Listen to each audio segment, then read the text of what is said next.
ಮನಸ್ಸಿನ ಶಾಂತಿಗೆ ಭಕ್ತಿ ಮಾರ್ಗ ಅವಶ್ಯಕ.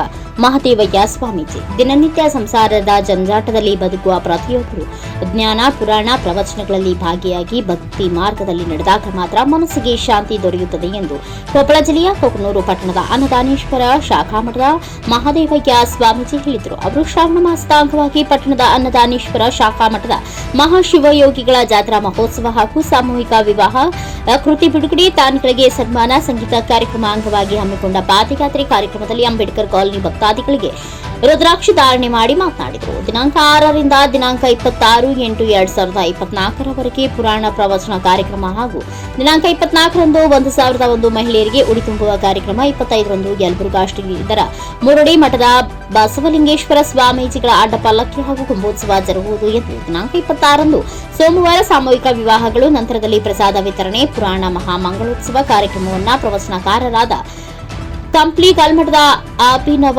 ಪ್ರಭು ಸ್ವಾಮೀಜಿಗಳು ನಡೆಸಿಕೊಡುವರು. ಅದೇ ದಿನ ಸಾಯಂಕಾಲ 5 ಗಂಟೆಗೆ ಅನ್ನದಾನೇಶ್ವರ ಮಹಾಶಿವಯೋಗಿಗಳ ರಥೋತ್ಸವ ಜರುಗುವುದು. ನಂತರ ಹಾಸ್ಯ ಸಂಜೆ ಹಾಗೂ ವಿವಿಧ ಧಾರ್ಮಿಕ ಕಾರ್ಯಕ್ರಮಗಳು ಜರುಗಲಿದ್ದು, ಗ್ರಾಮದ ಸಕಲ ಸದ್ಭಕ್ತರು ಹಾಗೂ ಸುತ್ತಮುತ್ತಲಿನ ಭಕ್ತಾದಿಗಳು, ವಿವಿಧ ಸಂಘಟನೆಗಳು, ಮಹಿಳಾ ಸಂಘ ಸಂಸ್ಥೆಯವರು ಆಗಮಿಸಿ ಅನ್ನದಾನೇಶ್ವರನ ಕೃಪೆಗೆ ಪಾತ್ರರಾಗಬೇಕು ಎಂದು ಈ ಮೂಲಕ ಪತ್ರಿಕಾ ಪ್ರಕಟಣೆ ತಿಳಿಸಿದರು. Chennayya Hiremath, NKS TV4 news, Kokanur.